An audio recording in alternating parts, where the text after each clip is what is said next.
একটু সিস্টেমটা ভিন্ন, এই ভিন্নটা একটু আমরা খালি দেখবো, ঠিক আছে? তো দেখো আসলে আমরা যে পদার্থগুলো দেখি, এই পদার্থগুলো আমরা জানি যে তিন ভাবে থাকতে পারে, তাই না? কঠিন, তরল এবং গ্যাসীয় অবস্থায় থাকতে পারে। তাহলে পদার্থগুলো কয়ভাবে থাকতে পারে? পদার্থগুলো থাকতে পারে কঠিন অবস্থায় থাকতে পারে, কঠিন, তরল এবং হচ্ছে গ্যাসীয় অবস্থায় থাকতে পারে। তো এই যে তিন অবস্থায় যে থাকতে পারে, তার মধ্যে থেকে আজকে আমাদের এই কঠিন অবস্থাগুলো পড়ানো হবে। তো কঠিন পদার্থ আমরা বিভিন্ন রকমের কঠিন পদার্থ দেখি, যেমনটা মনে করো যে আমরা ফিটকিরি দেখি। ফিটকিরি দেখতে কিন্তু অনেকটাই মিশ্রির মতো বা বরফের মতো, সেটা তোমরা জানো। পাশাপাশি আমরা বরফ দেখি, পাশাপাশি মনে করো আমরা যে কাঁচ দেখি, এগুলো দেখতে কেমন জানি একই রকম কঠিন পদার্থ মনে হয়। তো বাইরে থেকে এদেরকে একই রকম কঠিন পদার্থ মনে হলেও আসলে যখন রাসায়নিকভাবে যখন এদেরকে যখন অ্যানালাইসিস করা হয়, তখন এদের গঠনগত উপাদানের কিছু ভিন্নতা থাকে। এই গঠনগত উপাদানের উপর গঠনগত ভিন্নতার উপর ভিত্তি করে এই পদার্থগুলোকে মূলত দুই ভাগে ভাগ করা যায়। একটা হচ্ছে যে দানাদার কঠিন পদার্থ, আর একটা হচ্ছে অদানাদার কঠিন পদার্থ। একটা হচ্ছে দানাদার কঠিন পদার্থ, একটা হচ্ছে দানাদার কঠিন পদার্থ, একটা হচ্ছে অদানাদার কঠিন পদার্থ। তো এই দানাদার কঠিন পদার্থ এবং অদানাদার কঠিন পদার্থের মধ্যে পার্থক্য কি, এই প্রশ্নটা আসছিল। প্রশ্নটা খুব সোজা, ঠিক আছে? অ্যান্সারটা খুব সোজা। আমরা প্রথমে সংজ্ঞাটা একটু দেখে নেই। সংজ্ঞাটা যদি আমরা দেখি তাহলে এভাবে দেখতে পাবো। কঠিন পদার্থের এই সংজ্ঞাটাতে বলা হচ্ছে যে, বলছে যে সকল পদার্থের আকার ও গলনাঙ্কটা নির্দিষ্ট থাকবে, আকার এবং গলনাঙ্ক নির্দিষ্ট, যাদের গঠন উপাদান সমূহ, অর্থাৎ যে সকল উপাদান নিয়ে ওই পদার্থটা গঠিত হয়, যেমন অণু, পরমাণু বা আয়ন সমূহ, এরা সুনির্দিষ্ট থাকবে এবং সুশৃঙ্খল ভাবে বিন্যস্ত হবে। এটা খুব গুরুত্বপূর্ণ কথা, সুনির্দিষ্ট হবে এবং সুশৃঙ্খল ভাবে বিন্যস্ত হবে। হ্যাঁ, এবং যদি আমরা ওই পদার্থের সমগ্র অঞ্চলটা যদি বিবেচনা করি, তাহলে দেখবো যে ওই রকম ছোট ছোট অনেকগুলো অংশের পুনরাবৃত্তি, মানে একই রকম অংশ অনেকগুলো হবে। সেই সকল পদার্থকে ক্লাসাকার বা দানাদার পদার্থ বলা হচ্ছে। আর যদি এই বৈশিষ্ট্য তিনটা যদি না থাকে, তাহলে সেটা অদানাদার পদার্থ হবে। তো দানাদার পদার্থের কিছু উদাহরণ হচ্ছে, যেমন মনে করো যে আমরা যে বিভিন্ন যে লবণগুলো দেখি, যেমন মনে হচ্ছে সোডিয়াম ক্লোরাইড বা মনে করো যে সিজিয়াম ক্লোরাইড। দানাদার এবং অদানাদার পদার্থে যে আমরা ভাগ করে নিলাম, এদের মধ্যে কিছু পার্থক্য আছে। একটা অদানাদার পদার্থের কিছু উদাহরণ দেওয়া যায়, যেমন মনে করো যে আমরা যে কাঁচ দেখি, কাঁচ মানে হচ্ছে গ্লাস, ঠিক আছে? কাঁচ দেখি, বা মনে করো যে রাবার দেখি, রাবার রাবার তারপর মনে হয় যে বিভিন্ন প্লাস্টিক যে আমরা দেখি, প্লাস্টিকের অনেক পণ্য কিন্তু দেখতে একদম কাচের মতো মনে হয়, হ্যাঁ, একদম ক্রিস্টাল ক্লিয়ার মনে হয়, কিন্তু আসলে সেগুলো হচ্ছে অদানাদার পদার্থ। 4 মার্কসের জন্য পার্থক্যটা আসতে পারে। 4 মার্কসের জন্য যদি পার্থক্য আসে, তাহলে আমরা এই যে 6-7টা পার্থক্য দিলেই হয়ে যাবে, ঠিক আছে? তো আমরা প্রথমে সংজ্ঞাটা দিয়ে দিলাম।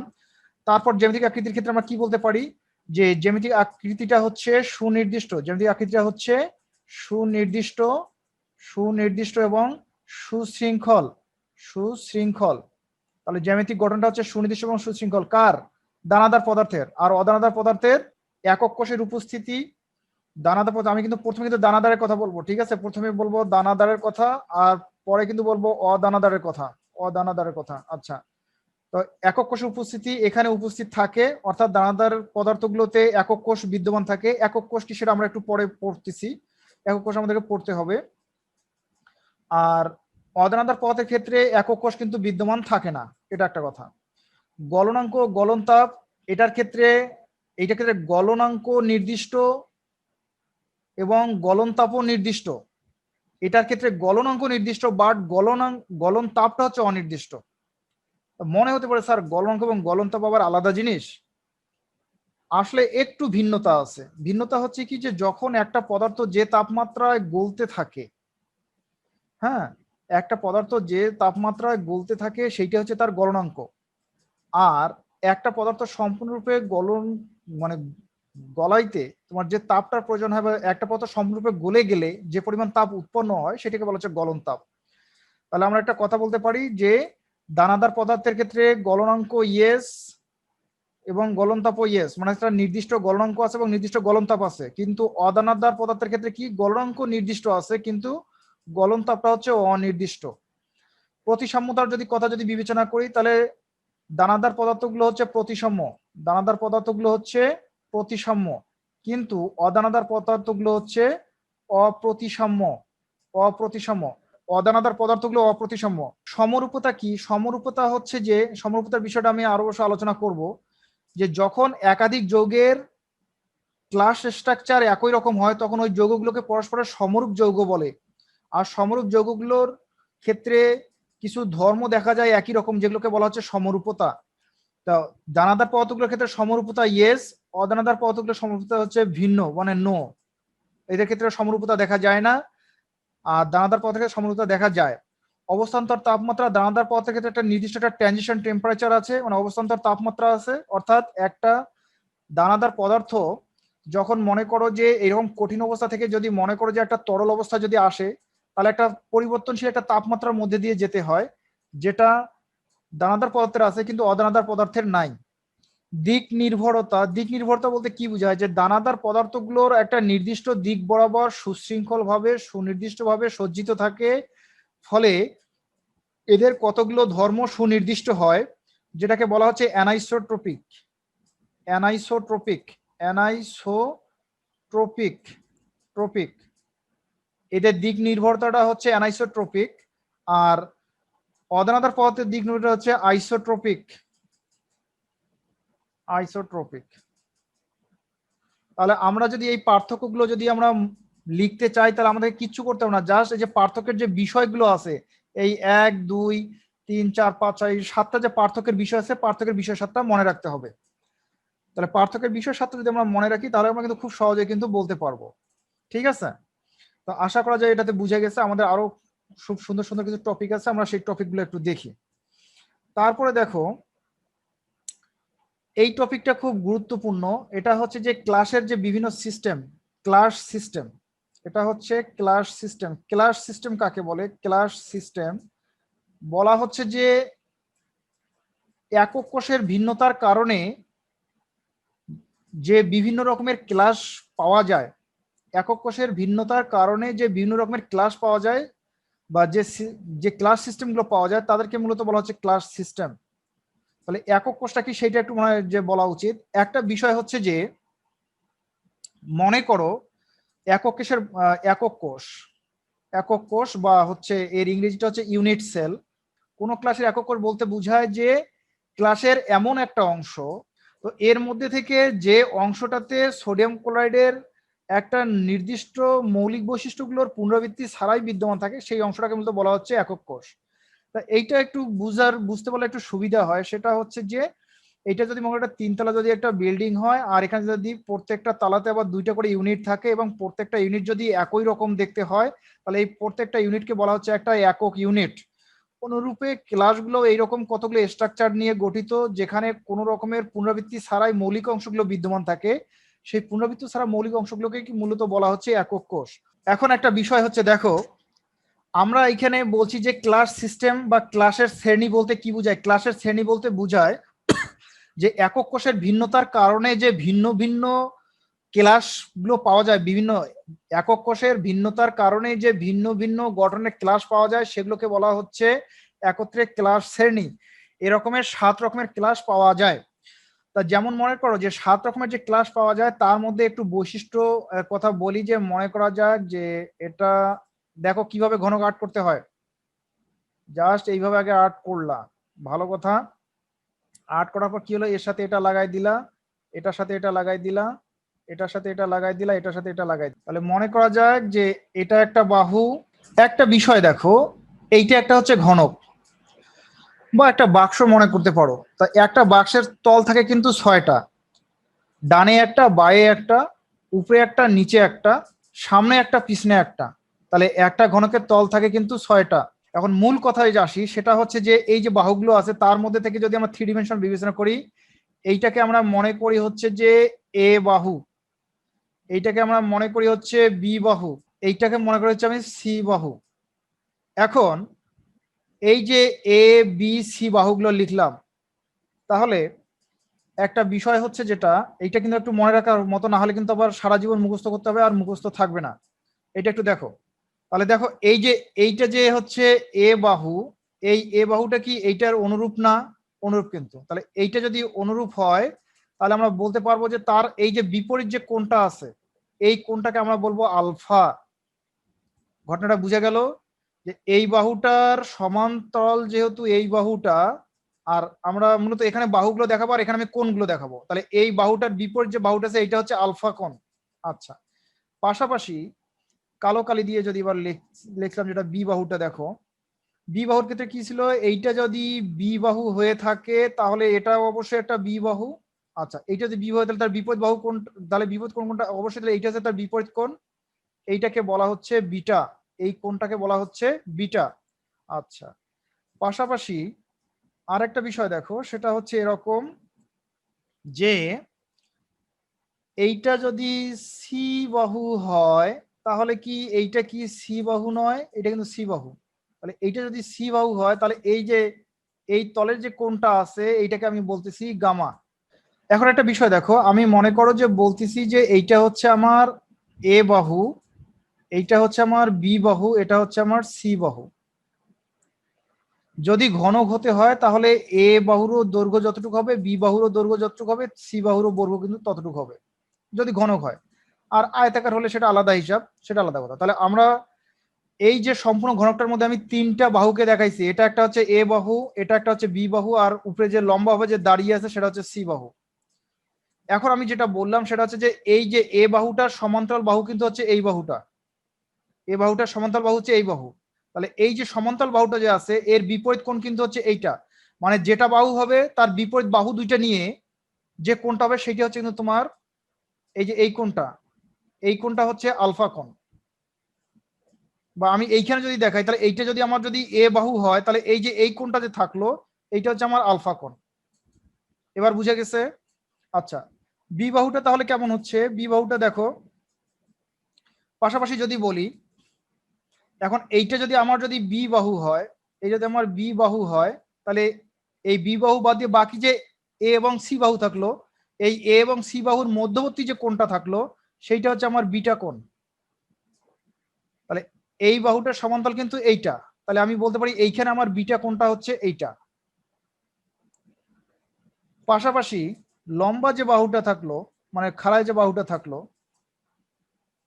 এই যে সি বাহুটা, এইটা যে সি বাহু থাকলো, তাহলে সি বাহু বাদ দিয়ে এ এবং বি এর মধ্যে যে কোণটা হবে, এ এবং বি এর মধ্যেকার কোণটা এখানে দেখানো খুব কষ্ট, এই জন্য এই দিকে দেখাই। যদি এইটা এই বাহুটা এবং এই বাহুটা আমার একই না, অবশ্যই কিন্তু একই। তাহলে এই যে এইটা তো হচ্ছে তাহলে সি বাহু, তাহলে এই সি বাহুর বিপরীত অবশিষ্ট যে এ এবং বি বাহু নিয়ে হচ্ছে, তাহলে এইটা হচ্ছে তাহলে আমার গামা কোণ।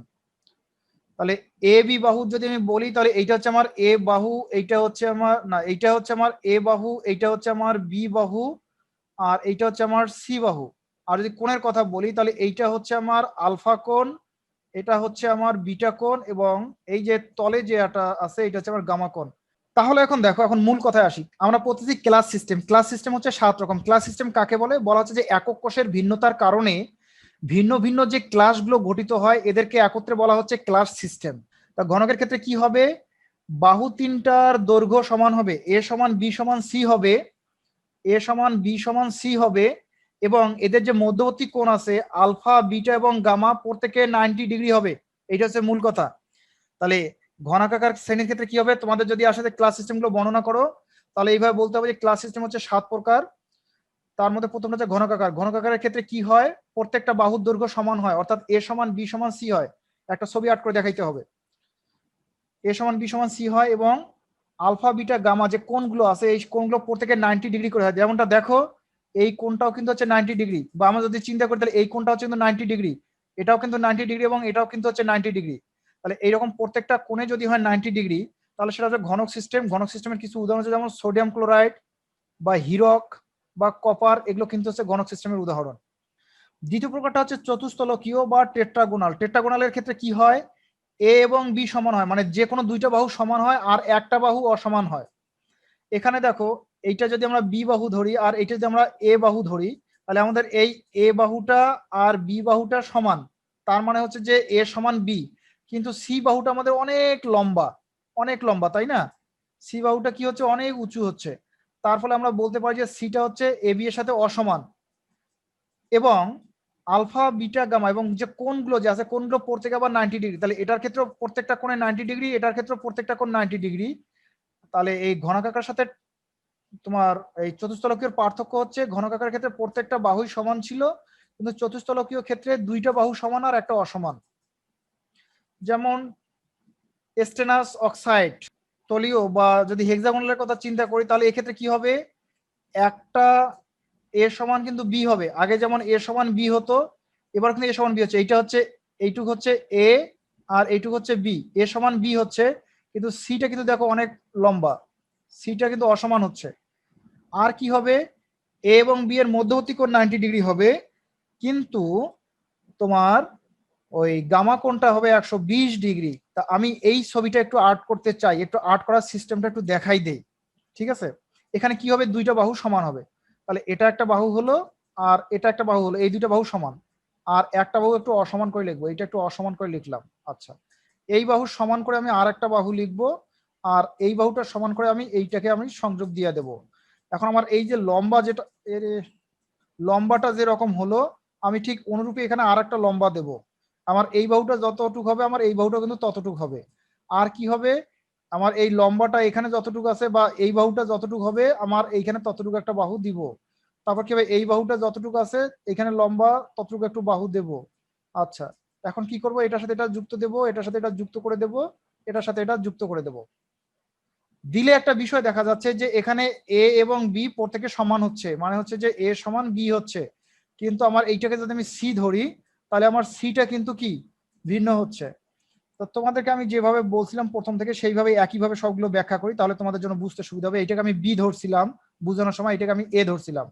তো আমি আবারও একই ঘটনাটা লিখি, বিটাকে লিখছিলাম কালো কালি দিয়ে, তাহলে আমার এইটা হচ্ছে আমার বি, আর এটা ছিল আমার সবুজ কালি ছিল, কিন্তু সিটা ছিল লাল কালি। তো সিটা একটু লাল কালি দিয়ে একটু লিখি, তাহলে আমার এখানে এই সিটা ছিল লাল কালি, ঠিক আছে? আচ্ছা, আর এটা হচ্ছে সি, আর এটা ছিল আমার এ। তাহলে এইটা যদি এ বাহু হয়, তাহলে এইটা এটা তো একই রকম, তাহলে এই কোণটা হচ্ছে তাহলে হচ্ছে আলফা কোণ, বেশ। আর এইটা যদি আমার বি বাহু হয়, তাহলে এইটা তো বি বাহুর অনুরূপ, তাহলে আমার এই কোণটা হচ্ছে বিটা কোণ, ভালো। আর এইটা হচ্ছে আমার সি, অর্থাৎ এইটা আমার সি, তাহলে এই কোণটা হচ্ছে তাহলে আমার গামা কোণ। তাহলে এখানে বলছে যে এই আলফাও হবে 90 ডিগ্রি, বিটাও হবে কিন্তু 90 ডিগ্রি। দেখো এখানে আলফাও কিন্তু সমকোণ, বিটাও কিন্তু সমকোণ, কিন্তু গামাটা কেমন জানি একটু চওড়া, মানে 90-র চেয়ে একটু বেশি। যদি আমি এইদিকে ভাগ করতে, দেখো এখানে একটু মনে করো এটা 90 আর এই পাশে আবারও মনে করো 30-এর মতো, মানে 120 ডিগ্রি। তাহলে এই শর্তলীয়র ক্ষেত্রে কি হয়, শর্তলীয়র ক্ষেত্রে যেটা হয় সেটা হচ্ছে যে এ সমান বি হয়, কিন্তু সিটা একটু বড় হয়, মানে ভিন্ন হয়।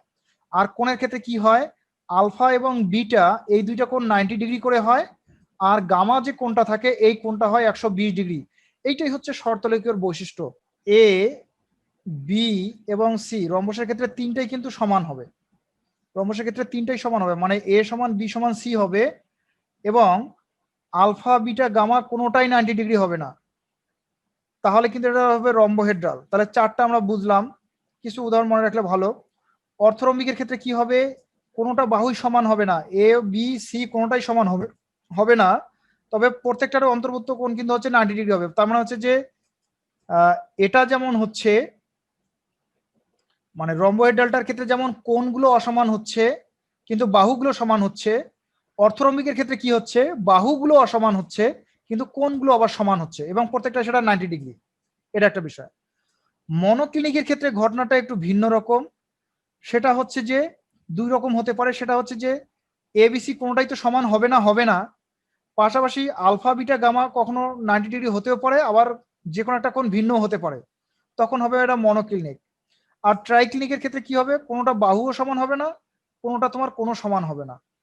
এই রকমগুলোর ক্ষেত্রে আমরা বলতে পারি যে এগুলো হচ্ছে তোমার ট্রাইক্লিনিক। তো এই ক্লাস সিস্টেমটা তোমরা পড়বা।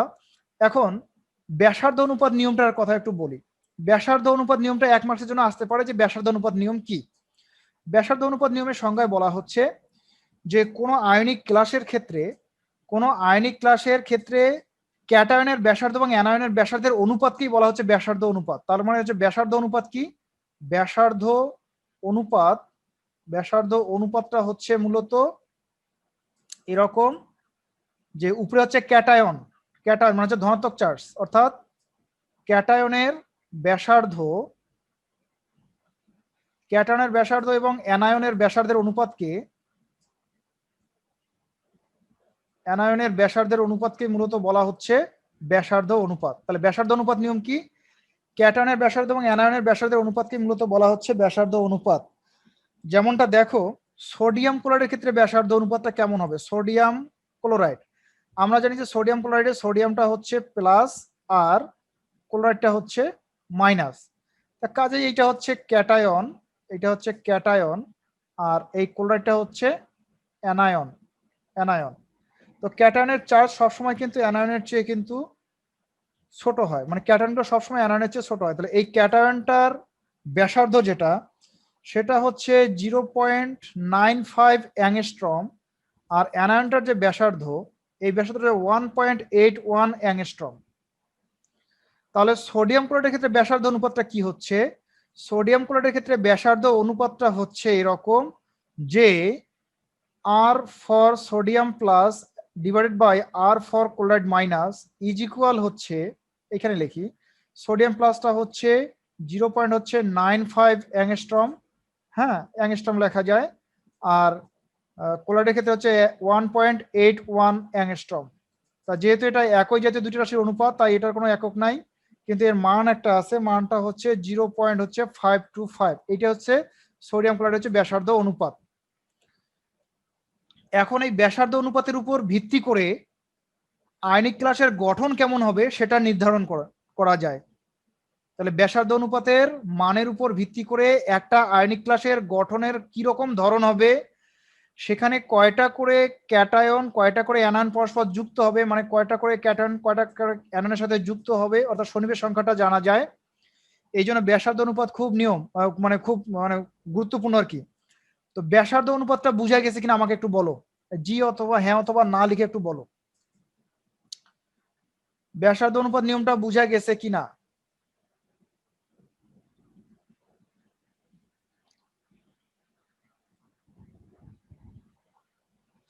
কখন বলেছে জি স্যার, জি স্যার? রেডমি বলেছে জি স্যার। হ্যাঁ, রেডমি যে কে? রেডমি তো এতদিন শুনলাম শাওমির একটা ফোনের মডেল। বুঝতে পারছি স্যার, আবু সাইদ বলছে বুঝতে পারছি, গুড। তাহলে এখন এই যে তোমরা এই যে একটা চার্ট দেখতেছো, এখানে চার্টটা একটু দেখো। এই চার্টটা কিন্তু খুব গুরুত্বপূর্ণ, এবং এই চার্টটা একদম টানা মুখস্থ করতে হবে। এই চার্টটা টানা মুখস্থ করতে হবে। এরকম হচ্ছে যে ব্যাসার্ধ অনুপাত, অর্থাৎ ক্যাটায়ন বাই হচ্ছে অ্যানায়ন, ক্যাটায়নের ব্যাসার্ধ ভাগ অ্যানায়নের ব্যাসার্ধটাকে বলা হচ্ছে ব্যাসার্ধ অনুপাত। তো এখানে বলা হচ্ছে যে যদি এই ব্যাসার্ধ অনুপাতের মান 0.73 বেশি হয়, অর্থাৎ যদি গ্রেটার দেন 0.73 হয়, আমরা ক্যাটায়নের ব্যাসার্ধ এবং অ্যানায়নের ব্যাসার্ধ ভাগ করে যদি মানটা যদি 0.73 এর চেয়ে যদি বেশি পাই, তাহলে বুঝবো যে তার সন্নিবেশ সংখ্যা হবে 8 এবং ক্লাস্টার গঠন হবে ঘনকীয় গঠন। ক্লাস্টার গঠন হবে ঘনকীয় গঠন। ঘনকীয় গঠন আমরা কোথায় দেখলাম? ঘনকীয় গঠন রেডমি মনে হয় কে?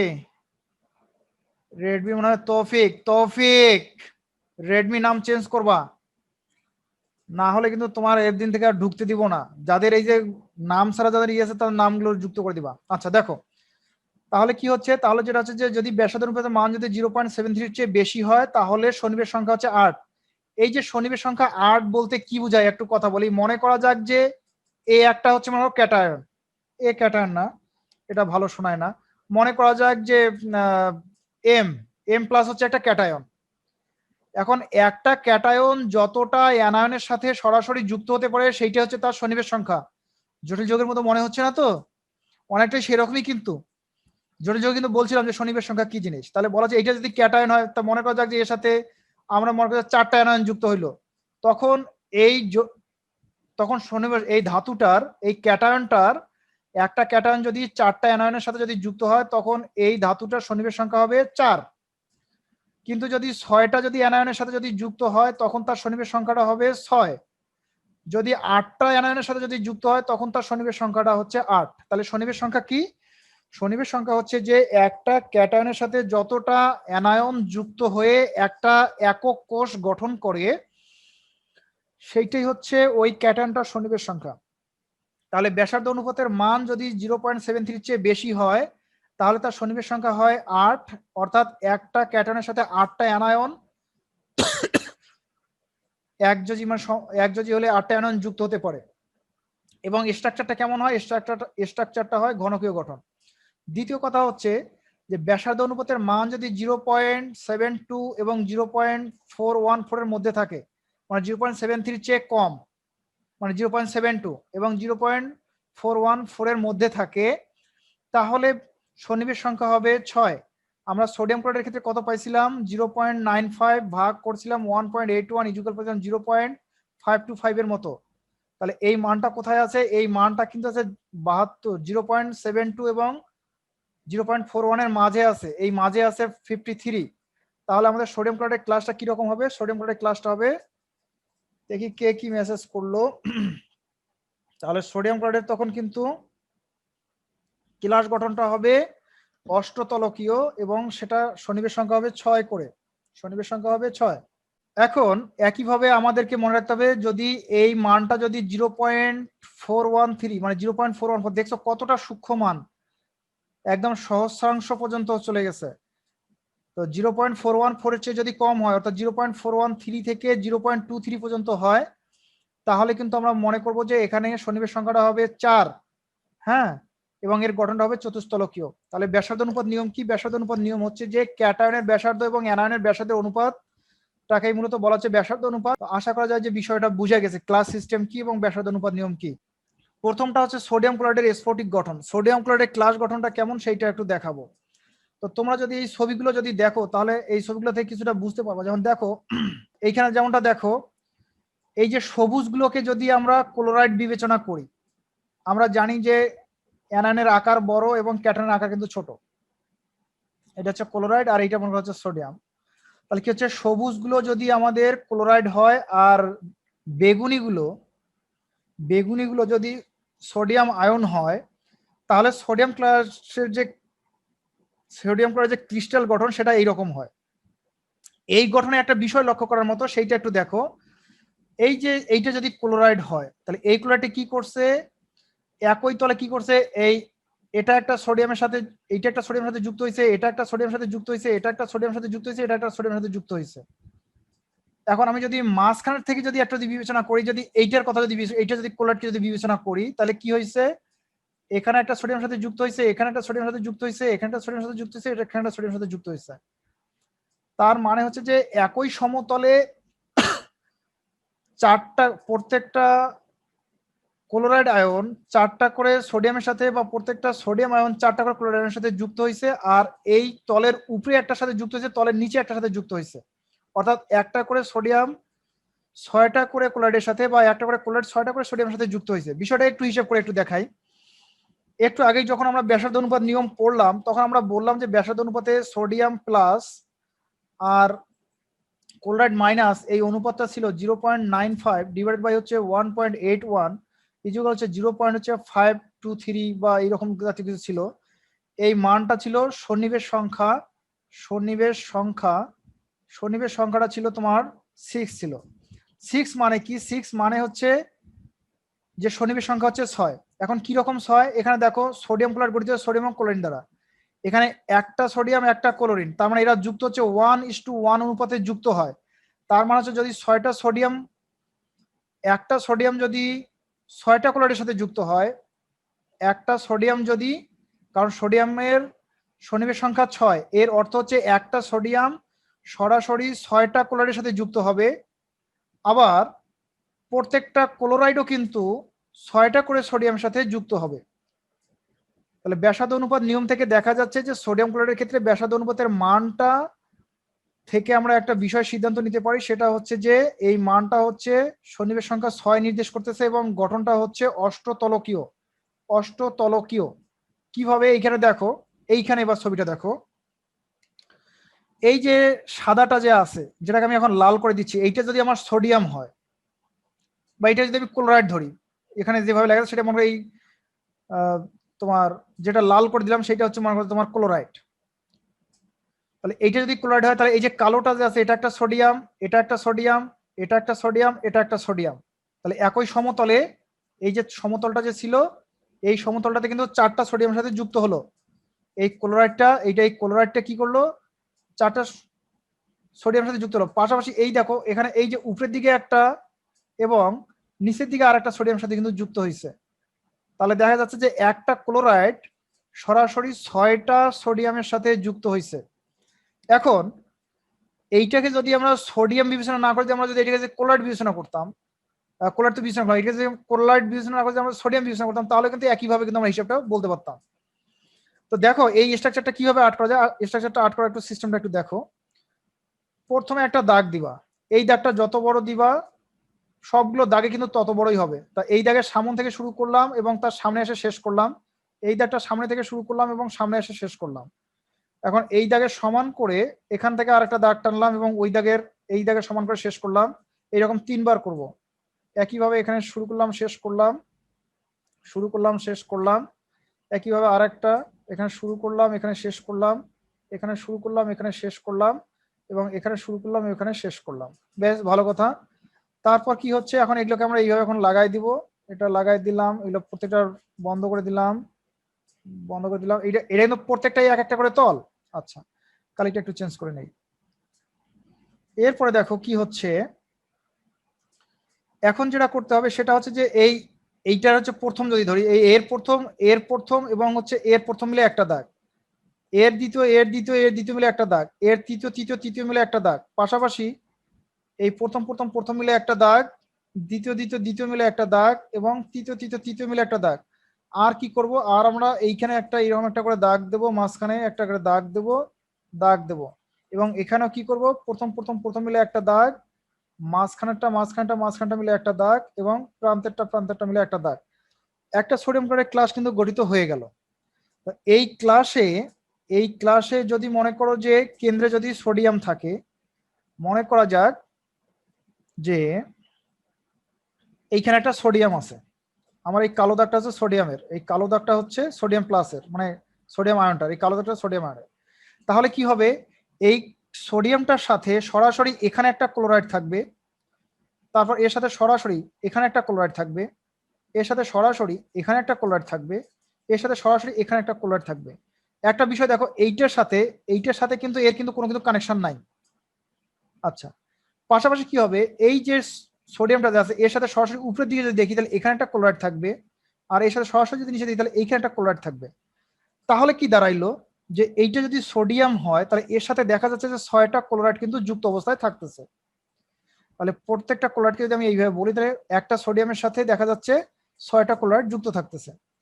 ফলে কি হচ্ছে, একই সমতলে এটা অংশ, এটা অংশ, এটা অংশ, এটা অংশ এবং এটা এটা এটা এটা উপরে দেখো 4টা তল, পাশাপাশি নিচেও কিন্তু 4টা তল হচ্ছে। নিচের 4টা তল কেমন হচ্ছে, নিচের তল 4টা হচ্ছে এরকম, এটা একটা তল, এটা একটা তল, 2টা তল, এটা একটা 3টা তল আর ওপাশে মিলে একটা হচ্ছে 4টা তল। এইরকম একটা অষ্টতলকীয় গঠন, বা এখানে ছবিতে যেটা দেখতে পাচ্ছ এই যে একটা অষ্টতলকীয় যে গঠনটা আছে এই অষ্টতলকীয় গঠনটা কিন্তু লাভ করছে।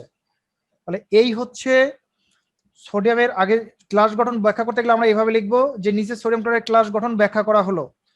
সোডিয়াম ক্লোরাইডের ব্যাসার্ধ অনুপাত নিয়ম থেকে দেখা যায় যে সোডিয়াম আয়নের ব্যাসার্ধের মান হচ্ছে 0.95 অ্যাংস্ট্রম এবং ক্লোরাইড আয়নের ব্যাসার্ধ হচ্ছে 1.1 অ্যাংস্ট্রম। ফলে এর ব্যাসার্ধ অনুপাত নিয়ম থেকে দেখা যায় যে মানটা হচ্ছে 0.53।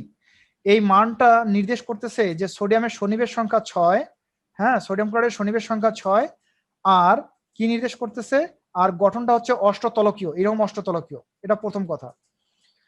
তারপরে আমরা এইরকম একটা স্ট্রাকচার একটা দেবো, স্ট্রাকচারটা দিয়ে আমরা এখানে দেখাবো যে কিভাবে এখানে তোমার অষ্টতলকীয় গঠনটা লাভ করছে। আর এই গঠনটা হচ্ছে ফেস সেন্টারেড, এফসিসি, তোমরা বইয়ে দেখবা যে ফেস সেন্টারেড টিআরএডি, ফেস সেন্টারেড কিউবিক, অর্থাৎ মুখ কেন্দ্রিক ঘনক, বা মুখ না বলে অনেকে পৃষ্ঠকেন্দ্রিক ঘনকও বলে। এখন আমরা এইখানে যদি একটু দেখি তাহলে একটা বিষয় দেখবো, একটু খেয়াল করে দেখো, এইখানে যদি আমরা একটু দেখি তাহলে একটা বিষয় দেখবো যে দেখো, মনে করা যাক যে এইখানে মাঝখানে একটা সোডিয়াম ছিল, মনে করা যায় এই লালটা হচ্ছে সোডিয়াম, লালটার সাথে এখন কি হয়েছে, এই একটা ক্লোরাইড, এই একটা ক্লোরাইড, 2টা, এখানে একটা 3টা, এখানে একটা 4টা, মানে এগুলা কিন্তু পৃষ্ঠতল, যে আমি যে বলছিলাম যে ঘনকের তল হচ্ছে 6টা, এই সবুজ ডটগুলো কিন্তু ঘনকের তল উপরে আছে। আর কি আছে, তলের উপরের দিকে একটা আছে এবং তলের নিচের দিকে আছে একটা। এইভাবে কিন্তু 6টা তলে 6টা থাকছে। পাশাপাশি কি হচ্ছে, এখন এদেরকে নিয়ে যদি আমি যদি স্ট্রাকচার যদি একটা গঠন করি, তাহলে দেখবো যে এখানে আমার গঠনটা কিন্তু হচ্ছে একটা অষ্টতলের একটা গঠন একটা পাচ্ছি, একটা অষ্টতলের একটা গঠন হচ্ছে। আচ্ছা, এটা একটা কথা। দ্বিতীয় কথা হচ্ছে যে দেখো, তোমরা বইয়ে অনেক সময় দেখবা যে গঠনটা হচ্ছে এফসিসি। এফসিসি মানে হচ্ছে ফেস সেন্টারেড। ফেস সেন্টারেড যদি হয়, দেখো মনে করা যাক যে একটা সোডিয়াম ক্লোরাইডের বা একটা সোডিয়াম বা একটা ক্লোরাইডের যদি আমরা যদি ঘনক যদি একটা বিবেচনা করি, এরকম একটা যদি আমরা গোলক বা একটা ফুটবল, তাহলে এই ফুটবলটা যদি সমান দুই ভাগে ভাগ করি, তাহলে প্রত্যেকটা অর্ধেক অংশ কিন্তু হচ্ছে এটা একটা অর্ধেক অংশ, এটা একটা অর্ধেক অংশ, এটা একটা অর্ধেক অংশ, এটা হচ্ছে উপরের অর্ধেক অংশ, ওই রকম নিচে একটা আছে অর্ধেক, এখানে সামনে একটা অর্ধেক আছে, পিছনে একটা অর্ধেক আছে, ডানে একটা অর্ধেক আছে, বায়ে একটা অর্ধেক আছে। তাহলে অর্ধেক কয়টা করে হচ্ছে? অর্ধেক হচ্ছে 6টা, অর্ধেক আছে 6টা। কোথায় কোথায় 6টা আছে? 6টা তলে অর্ধেক অর্ধেক করে আছে, 6টা তলে অর্ধেক অর্ধেক করে আছে। আচ্ছা, পাশাপাশি এই যে এইটুকু অংশটাকে দেখো তো, এইটা কি 8 ভাগের 1 ভাগ না? এইরকম দুইটা হলে অর্ধেক হবে, তারপর আর দুইটা হলে আর অর্ধেক হবে, হয় কিন্তু তোমার 4টা হলে অর্ধেক হবে। অর্থাৎ এটা আমরা যদি 8 ভাগ করি,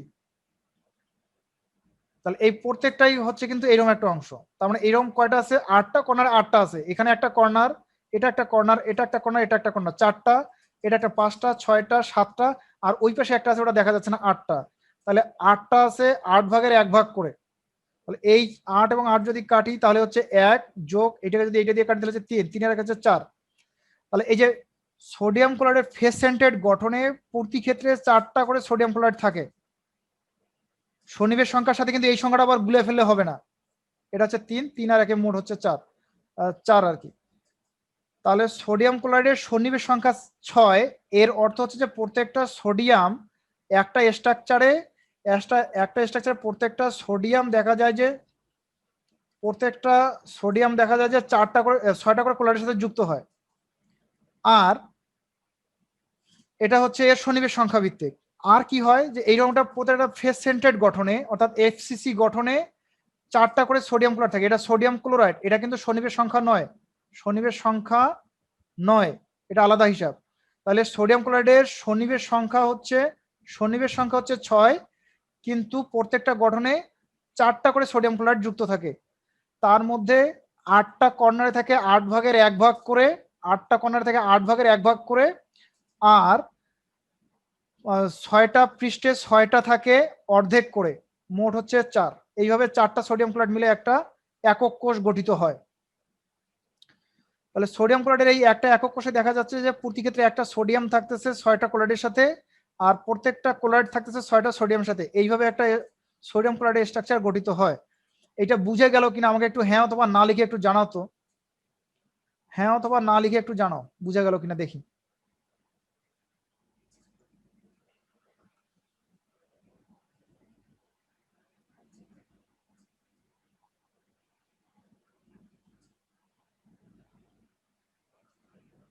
এই সোডিয়াম ক্লোরাইডের স্ফটিক গঠনটা বুঝে গেছে কিনা?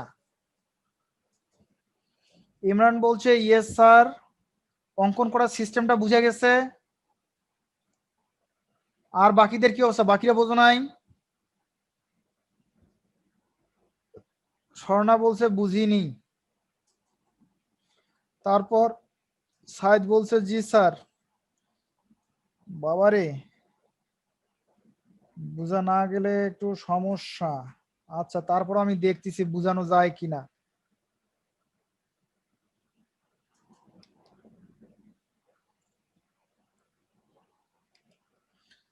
তাহলে আমরা প্রথমে যেভাবে শুরু করব, আমরা প্রথমে 1 নম্বর পয়েন্ট দেব যে সোডিয়াম ক্লোরাইড এর ক্লাস গঠন হচ্ছে এফসিসি প্রকৃতির, ফেস সেন্ট্রেট, টিআরএডি, ফেস সেন্ট্রেট কিউবিক, ফেস সেন্ট্রেট। এখানে কি থাকে?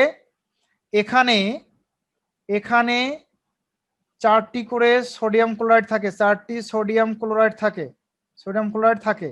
কিভাবে থাকে? এখানে যেটা থাকে সেটা হচ্ছে এভাবে যে 1/8 করে থাকে 8টা। কোন 8টা? এটা একটা, এটা একটা, এটা একটা, এটা একটা, এটা একটা, এটা একটা এবং এটা একটা। এখানে 7টা, আর পিছনে ওইদিকে একটা আছে, ওটা দেখা যাচ্ছে না। এরকম থাকে 8 ভাগের 1 ভাগ। আচ্ছা, এইটা যে 8 ভাগের 1 ভাগ সেটা কি বোঝা যাচ্ছে? এটা কিন্তু 8 ভাগের 1 ভাগ। তোমরা মনে করো যে একটা কমলাকে মনে করো যে কাটছো, ঠিক আছে, কাটলে 8 ভাগের 1 ভাগ, যেমন মনে করো যে এইটা একটা কমলা ছিল, এখানে প্রথমে আগে 2 ভাগে ভাগ করলা, করে কি হইলো, 2 ভাগে ভাগ করার ফলে এইরকম অর্ধেক হইলো।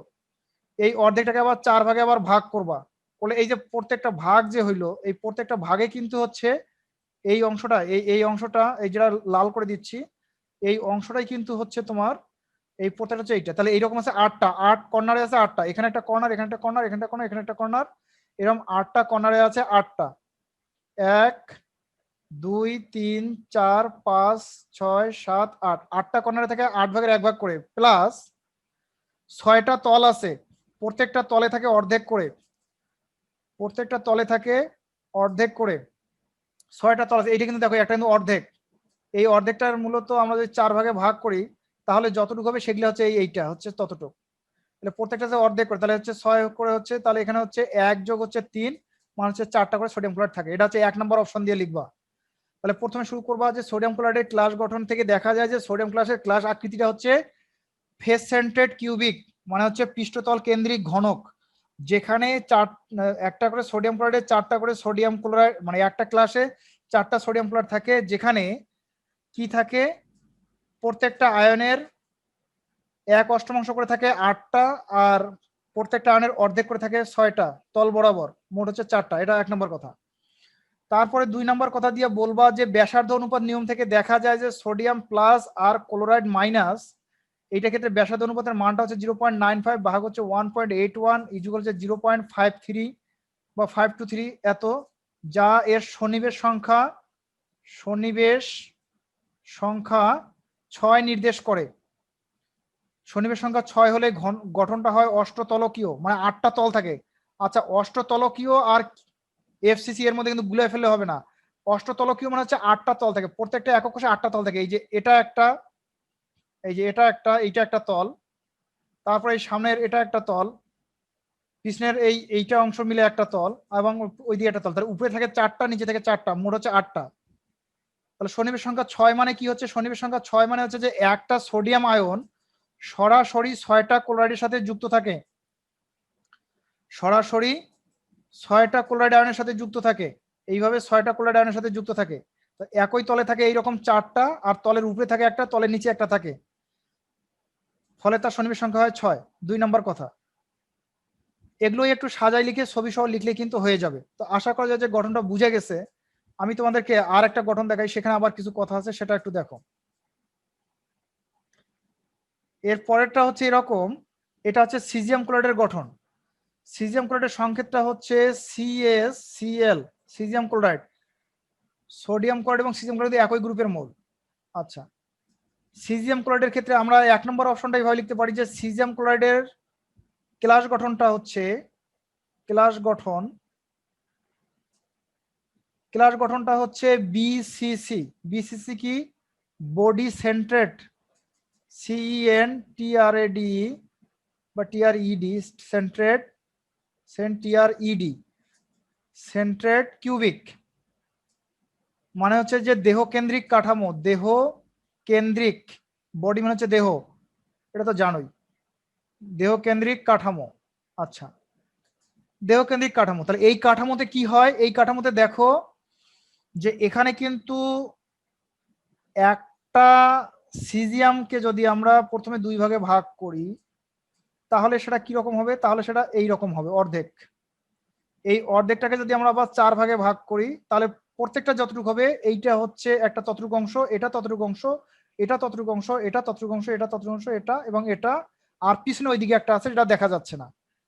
তার মানে হচ্ছে যে এখানেও 8টা আছে 8 ভাগের 1 ভাগ করে, প্লাস একটা আছে পুরাপুরি, একটা আছে পুরাপুরি।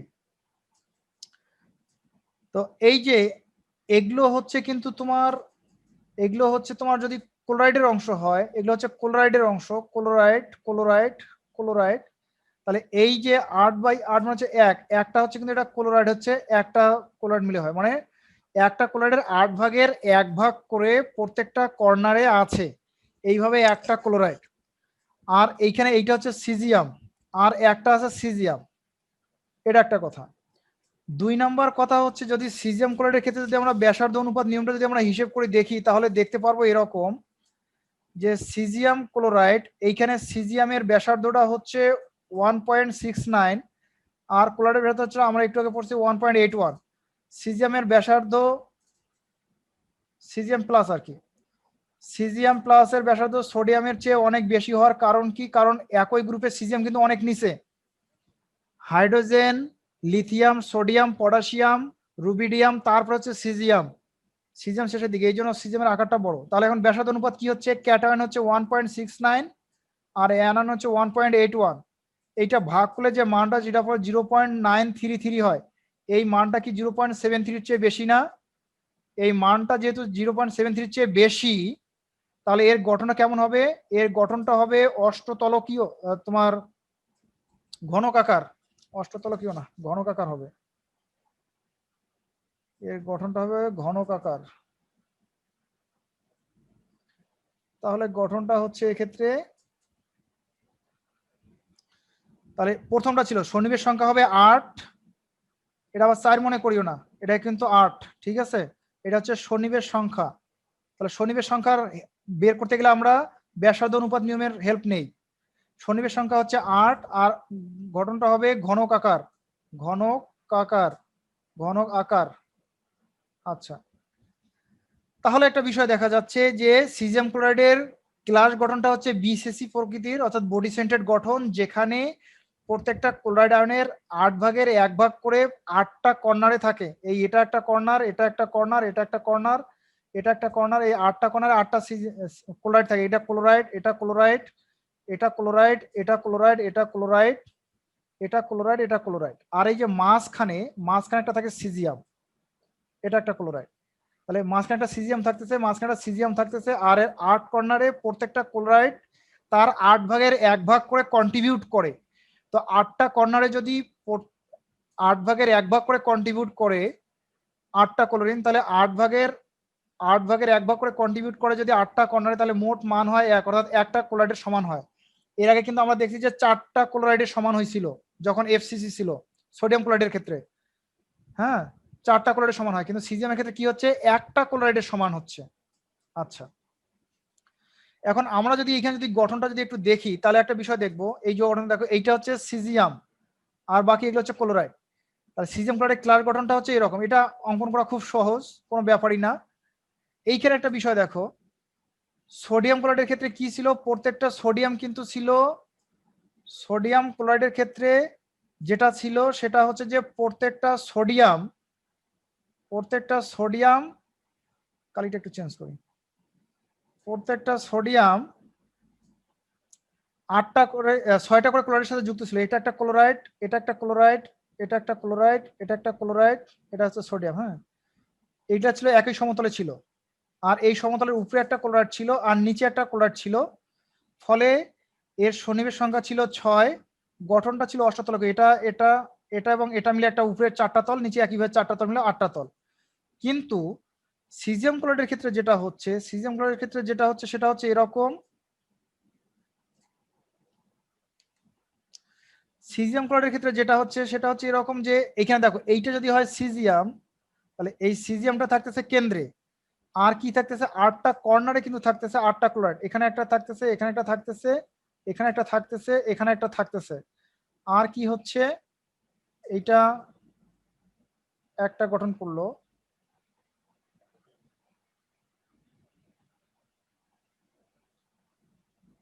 এখানে একটা ক্লোরাইড থাকতেছে, এখানে একটা ক্লোরাইড থাকতেছে, এখানে একটা ক্লোরাইড থাকতেছে। আর কি হচ্ছে? পিছনের দিকে একটা ক্লোরাইড একটা থাকতেছে। তাহলে এইভাবে দেখা যাচ্ছে মাঝখানে সিজিয়াম ক্লোরাইডটা 8টা কর্নারে 8টা ক্লোরাইড আয়নের সাথে কিন্তু সিজিয়ামটা 8টা ক্লোরাইড আয়নের সাথে যুক্ত থাকে, একটা বডি সেন্টার গঠন দিচ্ছে। এই হচ্ছে সিজিয়াম ক্লোরাইডের গঠন। সিজিয়াম ক্লোরাইড গঠনটা বুঝে গেছে কিনা হ্যাঁ এবং না লিখে একটু আমাকে জানাও। সিজিয়াম ক্লোরাইড এবং সোডিয়াম ক্লোরাইডের মধ্যে থেকে যে কোনো একটা আসতে পারে। বুঝে গেছে কিনা আমাকে একটু জানাও, আমি একটু দেখি। ইমরান বলছে জি স্যার, ইমরান বলছে জি স্যার।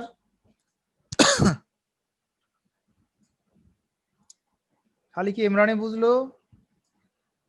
একটা প্রশ্ন আসবে, আজকে যে 4টা প্রশ্ন পড়াইছি, স্বর্ণা এবার বলছে জি স্যার, গুড। আবু সাইদ বলছে জি স্যার। আসি তো তোমরা 3 জন নাকি? ওই 3 জন থাকলেই হবে। আসো 5 জন, 2 জন ইনঅ্যাক্টিভ আসো। যাই হোক, তৌফিক তো কখনো কোনো কিছু বলে নাই। রেডমি কই গেল? তৌফিক রেডমি। আচ্ছা, তো এই হচ্ছে এই অধ্যায় থেকে। এই অধ্যায়ে বলার আর তেমন কিছু নাই। তোমাদের সবাইকে ধন্যবাদ জানাই। কারো কোনো প্রশ্ন থাকলে আমাকে একটু লেখো, আমি তোমাদেরকে আনমিউট করে দিচ্ছি, ঠিক আছে? আমি তোমাদেরকে আনমিউট করে দিই। পার্টিসিপেন্টস আর অ্যালো টু মিক্স। তোমরা সবাই আনমিউট করতে পারো, করে কথা বলতে পারো। কেউ কিছু বলবে কিনা বলো। স্যার একটু আর্টস করাতে একটু সমস্যা থাকতে পারে, এটা একটু অঙ্কনের সমস্যা থাকতে পারে, তাই না? হ্যাঁ। আচ্ছা, অঙ্কনের সমস্যা থাকবে না যদি একটু প্র্যাকটিস করা যায়।